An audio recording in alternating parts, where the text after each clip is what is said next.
સ્વામિત્રોને જય સોમનાથ. ઓમ નમઃ શિવાય. પ્રિય મિત્રો, તમારો દિવસ શુભ રહે, મંગલમય રહે એવી શુભકામના. હું બિલીમરથી જોગીભાઈ વ્યાસ આપ સૌનું આપણી જોગેશ્વરમાં હાર્દિક સ્વાગત છે. મિત્રો, આજરોજ જોઈશું આજનું શુભ પંચાંગ. આજે તારીખ છે 17/5/2024 ને શુક્રવાર. વૈશાખ સુદ નોમ તિથિ છે. આજની નોમને શ્રી હરિનવમી તરીકે ઓળખવામાં આવે છે. આજે જે બાળકનો જન્મ થાય એની તિથિ ગણાય છે નોમ. આ નોમ તિથિ આજે સવારે 8:50 પૂર્ણ થઈ જાય છે અને ત્યાર પછી જે બાળકનો જન્મ થાય એની દસમ તિથિ ગણાય છે. આજે જે બાળકનો જન્મ થાય છે એનું નક્ષત્ર ગણાય છે પૂર્વ ફાલ્ગુની. આ પૂર્વ ફાલ્ગુની નક્ષત્ર આજે રાત્રે 9:18 પૂર્ણ થઈ જાય છે અને ત્યાર પછી જે બાળકનો જન્મ થાય એનું ઉત્તરા ફાલ્ગુની નક્ષત્ર ગણાય છે. આજે જે બાળકનો જન્મ થાય છે એનો યોગ ગણાય છે વ્યાઘ્રત. આ વ્યાઘ્રત યોગ આજે સવારે 9:21 પૂર્ણ થઈ જાય છે અને ત્યાર પછી જે બાળકનો જન્મ થાય એનો હર્ષણ યોગ ગણાય છે. આજે જે બાળકનો જન્મ થાય છે એનું ઉપકરણ ગણાય છે કૌલવ. આ કૌલવ કરણ સવારે 8:50 પૂર્ણ થઈ જાય અને ત્યાર પછી જે બાળકનો જન્મ થાય એનું તૈતિલ કરણ ગણાય છે. આજે જે બાળકનો જન્મ થાય છે એની રાશિ ગણાય છે સિંહ. સિંહ રાશિનો અક્ષર આવે છે મ અને ટ. સિંહ રાશિનો સ્વામી સૂર્યનારાયણ ભગવાન છે. આ સિંહ રાશિ આજે આખા દિવસમાં કોઈ પણ બાળકનો જન્મ થાય એ બધાની રાશિ સિંહ ગણાશે. આ સિંહ રાશિ આજે આવતીકાલે સવારે 4:05 પૂર્ણ થઈ જાય છે. એટલે 18 તારીખે સવારે 4:05 પૂર્ણ થઈ જશે. આજે જે કોઈ મારા સબસ્ક્રાઇબ મિત્રની વર્ષગાંઠ છે, મેરેજ એનિવર્સરી છે, એ બધાને મારી ઘણી ઘણી શુભકામના. તમારા જીવનમાં ખૂબ ખૂબ પ્રગતિ ઉન્નતિ થાય. ભગવાન શંકર તમારી બધી મનોકામના પૂર્ણ કરે એ હું સોમનાથ દાદાને પ્રાર્થના કરું છું. આજના દિવસે આજનું સુગન કરી લેજો તો આખો દિવસ સુંદર વ્યતીત થશે. આજે કોઈ પણ કાર્ય કરવા માટે જવાનો હોય મારા સબસ્ક્રાઇબ મિત્રો, એમના પરિવારમાંથી કોઈ પણ સદસ્ય કોઈ જગ્યા પર ઇન્ટરવ્યુ માટે જઈ રહ્યા છે, કોઈ જગ્યા પર નોકરી ધંધા માટે જઈ રહ્યું છે, કોઈ વ્યાપાર ધંધા માટે જઈ રહ્યું છે, કોઈનું ઓપરેશન હોઈ શકે, કોઈની ડિલિવરી હોઈ શકે, કોઈની સગાઈ હોઈ શકે. આવા કોઈ પણ કાર્ય કરવા માટે તમે જઈ રહ્યા છો તો તમારા કાર્યમાં તમને દિવ્ય સફળતા પ્રાપ્ત થાય એ હું સોમનાથ દાદાને પ્રાર્થના કરું છું. પરંતુ મિત્રો, આજના દિવસે તમે કોઈ પણ કાર્ય કરવા માટે જાઓ છો તો કાર્ય કરતા પહેલા આજનું સુકન કરીને જજો. આજે ઘરમાં માસીને, બહેનને, મોટી બહેનને અભિનંદન કરીને જવું જોઈએ. આજે ઘરેથી નીકળો છો ત્યારે ઘરેથી સુકન કરીને નીકળશો તો કાર્યમાં સારી સફળતા પ્રાપ્ત કરી શકશો. આજના દિવસે આખા દિવસમાં કોઈ પણ કાર્ય કરવા માટેનો એક ચોક્કસ શુભ સમય છે તે આપણે જોઈ લઈએ. આજના દિવસે પત્નીને બહાર ફરવા લઈ જવું જોઈએ. સારું ખવડાવવાથી શુભ લક્ષ્મીની પ્રાપ્તિ થઈ શકે છે. આજના દિવસે સવારે 6 થી 10:30 વાગ્યા સુધીનો સમય શુભ રહેશે. તેમજ બપોરે 12 થી બપોરે 1:30 સુધીનો સમય શુભ રહેશે. તેમજ સાંજે 4:30 થી સાંજે 6 વાગ્યા સુધીનો સમય શુભ રહેશે. તેમજ રાત્રે 9 થી 10:30 વાગ્યા સુધીનો સમય રાત્રે શુભ રહેશે. તેમજ રાત્રે 12 થી આવતીકાલે સવારે 4:30 વાગ્યા સુધીનો સમય શુભ રહેશે. આ સમયગાળા દરમિયાન તમે કોઈ પણ કાર્ય કરશો તો એ કાર્યમાં સારામાં સારી સફળતા પ્રાપ્ત કરી શકશો. પરંતુ મિત્રો, આજના દિવસે તમારી કોઈ પણ વસ્તુ ખોવાઈ જાય છે, ચોરાઈ જાય છે તો મળવાની શક્યતા બિલકુલ ઓછી છે. આજના દિવસે કોઈ પણ કાર્યનો આરંભ કરશો, કોઈ પણ વસ્તુની ખરીદી કરશો યા કોઈ પણ વસ્તુનું વેચાણ કરશો તો તમારી પર કોર્ટ કચેરી કાનૂની અડચણ આવી શકે એવો દિવસ છે. આજના દિવસે બને ત્યાં સુધી ના કોઈ ખરીદી કરશો, ના કોઈ વેચાણ કરશો. આજના દિવસે કોઈ પણ કાર્ય કરતા વખતે બહુ ચોક્કસ ધ્યાન રાખવું પડે, નહીંતર તમારી વસ્તુ ખોવાઈ જવી, ચોરાઈ જવાથી યા તો કોઈ પણ પ્રકારના આક્ષેપ લાગવાની શક્યતાઓ રહી શકે છે. આજે નવા વસ્ત્ર પણ ધારણ ન કરશો. આજે નવા વસ્ત્ર ધારણ કરવાથી સરકાર તરફથી દરોડા પડી શકે છે, લાંચ રિશ્વતમાં ફસાઈ શકો છો. માટે આજના દિવસે કોઈ પણ પ્રકારના નવા વસ્ત્ર પણ ધારણ ન કરશો. આવું બધું જે ફળ છે આજે રાત્રે 9:18 સુધીમાં મળે. પરંતુ આજે રાત્રે 9:18 થી લઈ આવતીકાલે આખો દિવસ અને 19 તારીખે મળશે 23 સુધીમાં તમે કોઈ કાર્ય કરો છો તો તેનું ફળ બદલાઈ જાય છે. એમાં તમારી કોઈ પણ વસ્તુ ચોરાઈ જાય છે, ખોવાઈ જાય તો 7 દિવસમાં મળે, બાકી મળવાની શક્યતા બિલકુલ ઓછી છે. આજે રાત્રે 9:18 પછી કરેલા કાર્યમાં તમને સહકારી તમારા જે સાથે પાર્ટનર હોય એની પોઝિશન ઘણી સારી થઈ શકે છે. આજના દિવસે કોઈ વસ્તુ ચોરાઈ ગઈ છે રાત્રે 9:21 પછી 7 દિવસમાં મળે, બાકી મળવાની શક્યતા બિલકુલ ઓછી છે. આજના દિવસે કાર્ય કરવામાં તમને કોઈ પણ કાર્ય એવું હોય જે રોજ કરવાનું જ હોય, નિયમિત રીતે કરવાનું હોય અને ભૂલી જવાતું હોય એવા કાર્યો આજે કરવા ઘણો લાભ થઈ શકે છે અને નિયમિતતા જીવનમાં આવી શકે છે.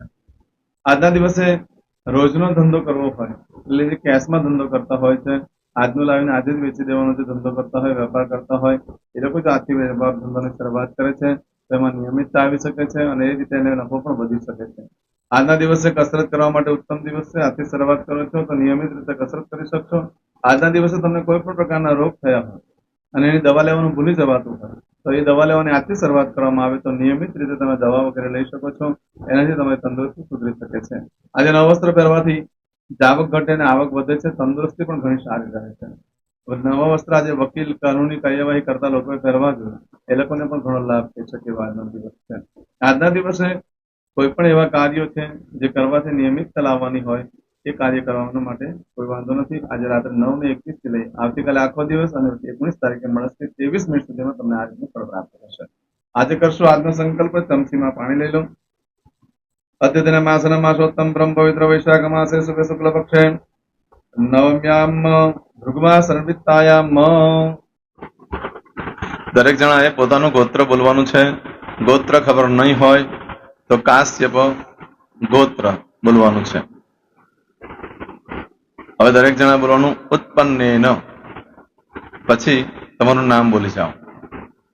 હવે બોલો મમ આત્મન શ્રુતિ સ્મૃતિ પુરાણોક્ત પુણ્ય ફલ પ્રાપ્તિ અર્થમ ઐશ્વર્યાદિ અભિવૃદ્ધિ અર્થમ અપ્રાપ્ત લક્ષ્મી પ્રાપ્તિ અર્થમ પ્રાપ્ત લક્ષ્મ્યાઃ ચિરકાલ ક્ષૌ રક્ષણાર્થ સકલ મન ઈપ્સિત કામના.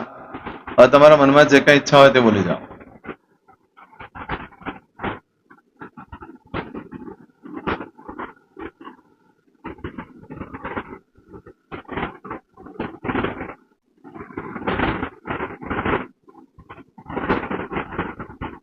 બોલો અનુસાર્થ શમ સિદ્ધિ અર્થમ લોકે સભાયામ રાજદ્વારે વ્યાપારે વિદ્યા અભ્યાસે સર્વત્ર યશ વિજય લાભાદિ પ્રાપ્તિ અર્થમ ઇહ જન્મની જન્માંતરે વા સકલ દૂરિત ઉપશમનાર્થમ ચતુર્વિધ પુરુષાર્થ સિદ્ધિ અર્થમ ત્રિવિધ તાપ ઉપશમનાર્થમ તથા ચ મમ જન્મ સમયે ઉદિત નક્ષત્ર યોગ કરણ રાશિ તિથિ વાર દેવતા દ્વારા અશુભ ફલ દોષ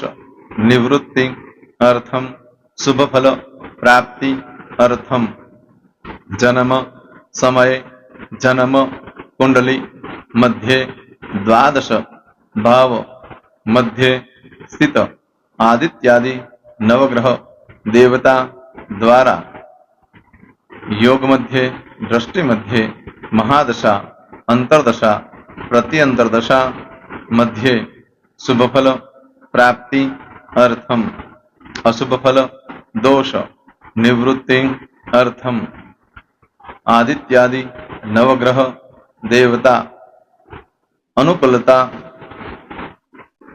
સિદ્ધિ અર્થમ દશ દિગપાલ દેવતા પ્રસન્નાર્થમ ભૂત પ્રેત પિશાચાદિ દ્વારા રચિત દોષ ભય રોગ નિવૃત્તિ અર્થમ તથા ચ મમ. હવે જેના લગ્ન થઈ ગયા છે એ લોકોએ બોલવાનું છે. મમ દાંપત્ય જીવન મધ્યે સુખાકારી પ્રાપ્તિ અર્થમ. હવે જેના લગ્ન નથી થયા એ લોકોએ બોલવાનું મમ જટટી વિવાહ યોગ પ્રાપ્તિ અર્થમ. હવે જે લોકોને સંતાન પ્રાપ્તિની પૂજા આપી છે એ લોકોએ બોલવાનું છે મમ જટટી દીર્ઘ આયુ આરોગ્ય ઐશ્વર્યાદિ સમન્વિત પુત્ર પૌત્રાદિ સંતતિ સુખ પ્રાપ્તિ અર્થમ.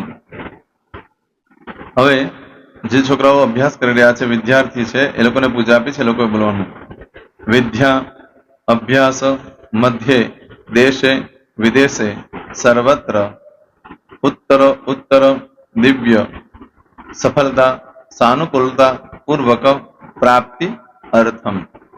જે લોકોને વિદેશ જવાની પૂજા આપી છે એ લોકોએ બોલવાનું છે મમ જટટી વિદેશ ગમન યોગ પ્રાપ્તિ અર્થમ.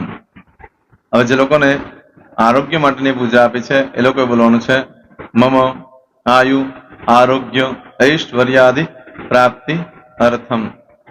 જે લોકોને બરકત માટેની પૂજા આપેલી છે એ લોકોએ પણ બોલવાનું છે, બધાએ જ બોલવાનું છે મમ ગૃહે શુભલક્ષ્મી મહાલક્ષ્મી પ્રીતિ પ્રાપ્તિ અર્થમ. વ્યાપાર વ્યવસાય મધ્યે દેશે વિદેશે સર્વત્ર ઉત્તરો ઉત્તર પ્રગતિ ઉન્નતિ પ્રાપ્તિ અર્થમ. હવે દરેક જણાએ બોલવાનું મમ ભય રોગ શત્રુ બાધા મારણ તારણ મંત્ર તંત્ર અરિષ્ટ દોષ પીડા નિવૃત્તિ અર્થમ.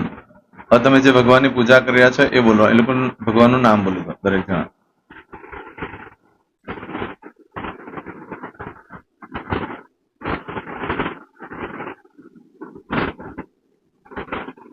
બોલો દેવતાનામ પૂજન અર્ચન અહમ કરીશ્યે. પાણી મૂકી દેવાનું છે. હવે જ્યારે પૂજા પતી જાય એટલે છેલ્લે પાછું ચમચીમાં પાણી લેવાનું અને બોલવાનું છે વિષ્ણવે વિષ્ણવે વિષ્ણવે નમો નમઃ. વિષ્ણુ સ્મરણાત સર્વમ પરિપૂર્ણમસ્તુ. એતાની ગંધ પુષ્પ ધૂપ દીપ નૈવેદ્ય તામ્ર દક્ષિણ વક્ષણ સહિત બોલો મમ સકલ મન કામના સિદ્ધિ અર્થમ પૂજન અર્ચન. જે ભગવાનની પૂજા કરી હોય તે દેવનું નામ બોલી દો. બોલો દેવતાના ચરણ કમલે અર્પણમસ્તુ. પાણી મૂકી દો. ફરી પાછું પાણી લેવાનું. પૂજન અર્ચન તત્સત બ્રહ્માર્પણમસ્તુ. નીચે જમીન પર પાણી મૂકી દો. એમાં આંગળી કસી કપડામાં તિલક કરી દો. બે હાથ જોડી ભગવાનને વંદન કરવાના. કહેવાનું કે હે પ્રભુ, મારાથી મારા પૂર્વજોથી મારા પરિવારજનોથી ગયા જન્મમાં આ જન્મમાં જે કાંઈ પાપ કર્મ થયા છે એ બધા પાપ કર્મથી અમને મુક્ત કરો. અમે તમારા બાળક છીએ. હે પ્રભુ, અમે તમારો ખૂબ આભાર માનીએ. આજે અમારી પાસે તમારી પૂજા કરાવી. આ પૂજામાં જાણતા અજાણતા કંઈક ક્ષતિ થઈ હોય તો અમને બ્રાહ્મણોને ક્ષમા કરજો. નમસ્કારાન સમર્પયામિ. આહ્વાનમ ન જનામિ ન જાનતો પૂજાક્ષર મંત્રહેમ ક્રિયાન ભક્તિમ સરસ્વય પૂજન કમગતમ પાપમ ગોદાત્રમે ચાકના સંધિ પુણ્ય દર્શના ધન્ય હો દર્શનાર્થમ. હવે ઉભા થઈ જવાનું. શ્રીનારાયણ ભગવાનને પાણી ચડાવી દેવાનું. તમારો દિવસ શુભ રહે. તમે અને તમારો પરિવાર સુખી રહે, સંપન્ન રહે, સુરક્ષિત રહે એ ભગવાન સોમનાથ દાદાને પ્રાર્થના. તો મિત્રો, તમે મારા વિડીયોને લાઈક ના આપી હોય તો સૌથી પહેલા લાઈક આપી દો. અને ત્યાર પછી જો તમે મારી આ ચેનલ સબસ્ક્રાઇબ ન કરી હોય તો સૌથી પહેલા સબસ્ક્રાઇબ કરી લો અને બેલ આઇકોન ઓલ પર ક્લિક કરવાનું ભૂલશો નહીં, જેથી કરીને સૌથી પહેલા નવી વિડીયો જે કંઈ મૂકું એ તમને મળે. મિત્રો, કંઈ પણ મૂંઝવણ હોય તો મને આ નંબર પર તમે ફોન કરીને પૂછી શકો છો. મારો મોબાઈલ નંબર છે 9825546459. મિત્રો, કોમેન્ટ્સમાં જય સોમનાથ લખવાનું ભૂલશો નહીં. ફરી પાછા નવા વિડીયો સાથે મળીએ. ત્યાં સુધી સૌને જય સોમનાથ.